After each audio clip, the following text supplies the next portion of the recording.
সিলেটের বহুল পরিচিত পর্যটন কেন্দ্র সাদা পাথরে নজিরবিহীন পাথর লুটপাট ঠেকাতে কার্যকর কোনো ব্যবস্থা নিতে পারেনি কোম্পানীগঞ্জ উপজেলা প্রশাসন। ৩-৪টি প্রতীকী অভিযান ছাড়া লুট রোধে প্রশাসনের কোনো দৃশ্যমান সাফল্য নেই। একাধিক ভিডিও ফুটেজ ও গণমাধ্যমের প্রতিবেদনে দেখা গেছে উপজেলা নির্বাহী কর্মকর্তা আজিজুর নাহারের সামনে প্রকাশ্যে পাথর লুট হয়েছে। তিনি দাঁড়িয়ে দাঁড়িয়ে তা দেখলেও কোনো অ্যাকশনে যাননি।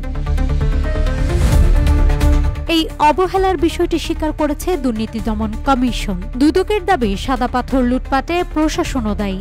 উপপরিচালক রাফি মোহাম্মদ নাজমুস সাদাত বলেন, প্রাকৃতিক সম্পদ রক্ষা ছিল স্থানীয় প্রশাসনের দায়িত্ব, কিন্তু তারা কার্যকর ভূমিকা রাখেনি। RICL TMX, যুগের পর যুগ স্থাপনা থাকে মজবুত।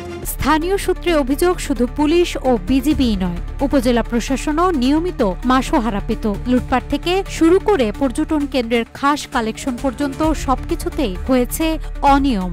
নৌকা ও গাড়ি পার্কিং থেকে দৈনিক কমপক্ষে ৫ লাখ টাকা উঠলেও জমা দেখানো হয় অল্প।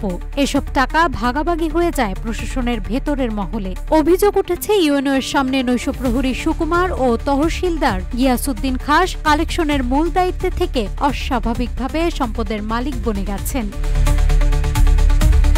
ইউএনও আজিজুর নাহার অবশ্য নিজের দায় অস্বীকার করেছেন। তিনি দাবি করেন, আমার সময় থেকে লুটপাট শুরু হয়নি, বরং আমি ঠেকানোর চেষ্টা করেছি। তবে দুদকের বক্তব্য নিয়ে কোনো মন্তব্য করতে চাননি তিনি।